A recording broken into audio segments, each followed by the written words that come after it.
जय हिंद फ्रेंड्स। तो हम पढ़े थे धीर सिंह नावई की शैक्षिक परिदृश्य की बुक, और धीर सिंह नावई की शैक्षिक परिदृश्य की इस बुक में हम आज कुछ पेज नंबर 50, 51 और 52 को कवर करेंगे। हाँ, जैसा कि आप जानते हैं कि हम तीन पेज करते इस बुक को कंटिन्यू कर रहे थे, ठीक है। तो बहुत ज़्यादा बात हम समय गंवाए बिना सेशन को शुरू करते हैं मोटिवेशनल कोट या प्रेरक विचार के साथ। एक छोटी सी स्टोरी पॉजिटिविटी को लेकर के, है ना, कि एक हस्बैंड वाइफ होते हैं, कुछ न्यू कपल है और वाइफ को कहीं जाना होता है और बाइक कहाँ जाती, वो कार उनके हस्बैंड को बहुत ज़्यादा अजीज होती, बहुत ज़्यादा प्रिय होती, और इन एक्सीडेंट कार पूरी तरीके से डिस्ट्रॉय हो जाती।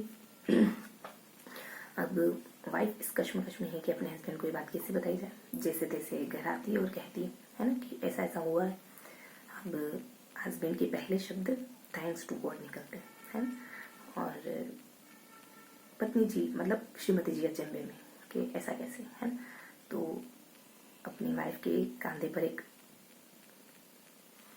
इत्मीनान की सांस लेते हुए, कंधे पर हाथ रखते हुए कहते हैं कि thank you so much to God कि आप सही सलामत हैं, ठीक है, आपके नाखून तक में चोट नहीं आई, ये अच्छी बात है, ठीक है। तो चीज़ें वही हैं, फ़र्क आपके देखने के नजरिए में, जैसी दृष्टि वैसी सृष्टि, है ना। बगीचे में आप कांटे देखना चाहे तो देखिए, आपकी मर्जी, है ना। आप कोई फूल देखकर खुश होता है तो वो उसकी सोच, ठीक है। तो शुरू करते हैं आज का सेशन। आज बेसिकली हम न्यू एजुकेशन पॉलिसी को पढ़ेंगे। न्यू एजुकेशन पॉलिसी में बहुत मायने से बातें गिवन हैं। इससे जुड़े कुछ महत्वपूर्ण तथ्य हैं। महत्वपूर्ण तथ्य क्या बताते हैं? कुछ फैक्चुअल बातें, यही कि इसमें बच्चों की एजुकेशन को लेकर क्या कहा गया है, कुछ किन किन संस्थाओं को इसमें मेंशन किया गया है, वहीं कुछ और भी अदर फैक्ट, ठीक है। तो 50, 51 और 52 कुछ इमेजिनेशन के थ्रू उसको ध्यान रखने की कोशिश करेंगे ना। देखो, फर्स्ट पेज हम अगर याद करने की कोशिश करें 50, 51 और 52 में, तो पेज नंबर 50 बेसिकली दो पोर्शन में आप डिवाइड कर सकते हो, लेफ्ट एंड राइट, है ना, लॉन्गिट्यूड में। लेफ्ट वाला पोर्शन अध्याय 8, राइट वाला पोर्शन सार, ठीक है। और 51 बेसिकली लेफ्ट राइट करके ही होता है, जिसमें लेफ्ट एंड राइट में महत्वपूर्ण तथ्य, महत्वपूर्ण फैक्ट गिवन है, और पेज नंबर 52 भी लेफ्ट एंड राइट करके ही होता है, हाँ, जिसमें कुछ महत्वपूर्ण तथ्य हैं। अब इनको थोड़ा सा नज़दीक से जानने की कोशिश करते हैं। बेसिकली जो फर्स्ट पेज है, लेसन नंबर 8, वो अलग अलग संस्थाओं के बारे में बताता है। ये हम एक ऐसे की इकाई की स्थापना करेंगे स्टेट लेवल पर, जो शिक्षा की गुणवत्ता को ध्यान में रखेगा। NCERT सिलेबस बनाने का काम करेंगे, और इसके अलावा कुछ न्यू एजुकेशन पॉलिसी को अप्लाई करने में, लागू करने में MP प्रथम स्थान पे और कर्नाटक सेकेंड पे। वहीं कुछ आपको हमें 100% नामांकन करना है, कुछ 2013 तक, ठीक है। ये कुछ अध्याय 8 में गिवन है।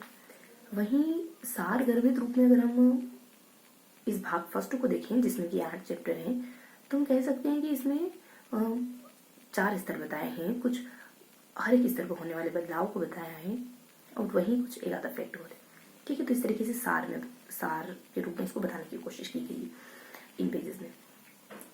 तो बहुत थोड़ा सा है कि पहला फाउंडेशन, दूसरा प्रिपरेटरी, और फिर सेकेंडरी, फिर हायर सेकेंडरी, ये 4 स्टेजेस हैं। और कक्षाएं आप जानती हैं 2, 5, 8 और 12, एज अकॉर्डिंग टू क्लासेस हो जाएगी। इसके अलावा हम कह सकते हैं कि आप हर स्तर पर बदलाव करते हैं।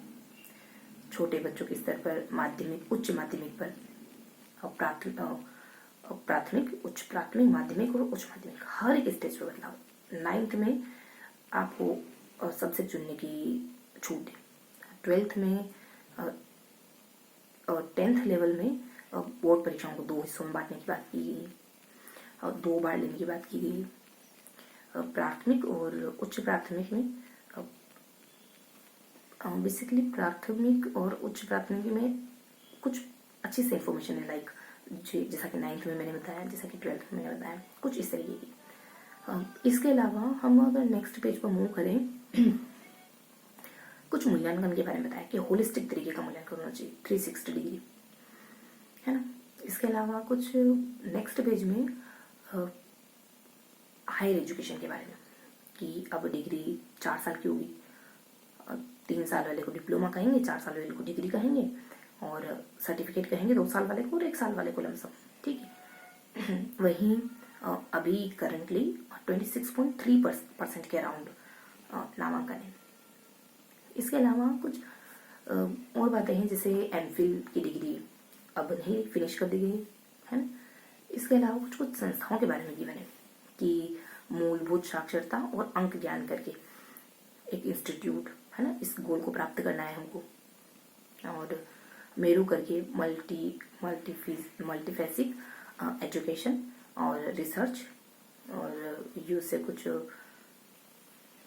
यूनिवर्सिटी है ना, अनुसंधान विश्वविद्यालय। इसके अलावा कुछ कुछ एक दो इसी तरीके से कुछ फुल फॉर्म वगैरह यहाँ गिवन है। इसके अलावा टीचर के बारे में कुछ जानकारी, जैसे कि टीचर को गैर शैक्षिक कार्य नहीं करवाए जाए, है ना, और कुछ इनका 50 घंटों का व्यवसायिक उन्नयन का प्रोग्राम मेटरिंग करके कराया जाए, ये सब कुछ। इसके अलावा कुछ बेसिक बातें भी हैं यहाँ, जैसे कुछ 6% GDP पर शिक्षा न्यू एजुकेशन पॉलिसी पर खर्च हुआ है। 34 सालों के बाद ये न्यू एजुकेशन पॉलिसी आई है। इसमें जो फॉर्मूला है वो 5+3+3+4 का है।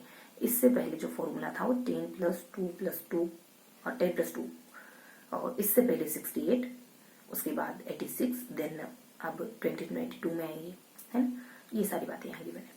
इसके अलावा NIOS की स्थापना करेंगे, है ना, ओपन स्कूल, ताकि हर बच्चा पढ़ाई से जुड़ सके। इसके अलावा कुछ ISL सांकेतिक लैंग्वेज, है ना, ये भी मुद्दा गिवन है। SIERT, है ना, डाइट। अब ये संस्थाएं टीचर एजुकेशन को और बेहतर बनाने के लिए काम करेगी, है ना।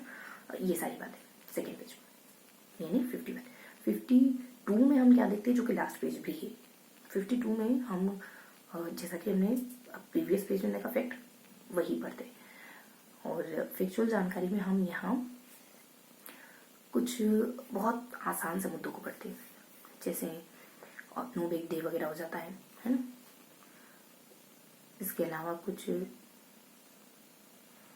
हाँ, मैं आपको थोड़ा सा इसकी या फिर मिस हो गया बताना कि किशोर प्रोग्राम, यानी किशोरों के जो चर्चित मुद्दे हैं, जैसे मादक पदार्थों का सेवन, है ना, गुड टच बैड टच, ये सारे मुद्दे भी न्यू एजुकेशन पॉलिसी में इंक्लूडेड है।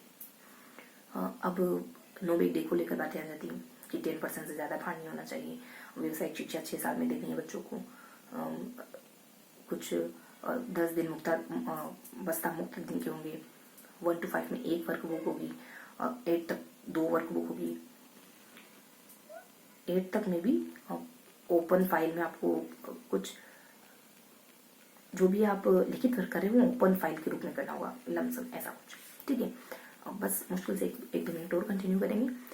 इसके अलावा कुछ और बातें हो जाती है जो बच्चों की पढ़ाई को लेकर आएंगी, कि समग्र शिक्षा पर जोर देंगे, समावेशी शिक्षा पर जोर देंगे, व्यावसायिक शिक्षा पर जोर देंगे, है ना। 3 साल के बाद 6 साल के बाद व्यावसायिक शिक्षा एड हो जाएगी, है ना। ये सारी बातें, मिड डे मील पर जोर देने की बात की गई न्यू एजुकेशन पॉलिसी में, ये सारी बातें पढ़ाई से जुड़ी। वहीं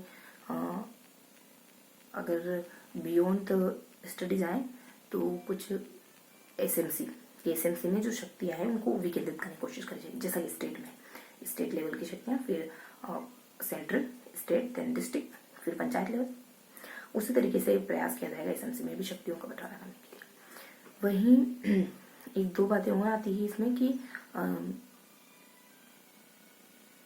यही कि एक डाइट वगैरह, है ना, जो टीचर की एजुकेशन पे बहुत बेहतरी से ध्यान दे। वहीं कुछ स्कूल हब, है ना, इस तरीके से कोई एक आधा और पॉइंट है कुछ इम्पोर्टेंट सा। कस्तूरबा स्कूल। ठीक है, तो ये थी आज की बातें जो इन 3 पेज में की मैंने आपको एक ब्रीफ इंट्रोडक्शन दिया है। पीडीएफ आप टेलीग्राम ग्रुप पर ज्वाइन करके पढ़ सकते हैं। ठीक है, तो मिलेंगे इसी किसी अगले सेशन में। तब तक के लिए एक एमसीक्यू क्वेश्चन आपसे पूछती हूँ। ठीक है, जाते जाते आपको बताना है न्यू एजुकेशन पॉलिसी कब आती है, एग्जैक्ट डेट कब है। ठीक है, कमेंट में बताएंगे आप। पीडीएफ के बारे में बता चुकी हूँ। मिलते हैं इसी किसी अगले सेशन में। तब तक के लिए हंसते मुस्कुराते रहिए, दिल से पढ़ाई करते रहिए। जय हिंद।